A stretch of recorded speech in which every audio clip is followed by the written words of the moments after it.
યાર આજ ભાઈ તો પકડી જાવ ભાઈ. ઉભા રહ્યો મને પેલા મારા ભાઈબંધને ફોન કરી જોવા દો કે તમારે જેટલો મારવો હોય એટલો મારજો.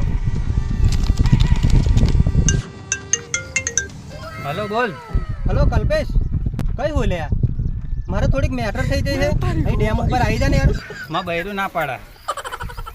હા ખાલી નહીં દે શકતા. એટલે ઉભા રહ્યો, બીજો ફોન કરવો પડશે. હલો મહેન્દ્ર, મારે થોડીક મેટર થઈ જઈ છે, આ ડેમ ઉપર આવી જા ને યાર. ભાઈ હું નહીં આવી શકું, હું વડોદરા હું અત્યારે. હોય હાર ભાઈ તું વડોદરા જ રહેજે, 108 માં હું આવું જ છું. મારો લે ભાઈ હાડો.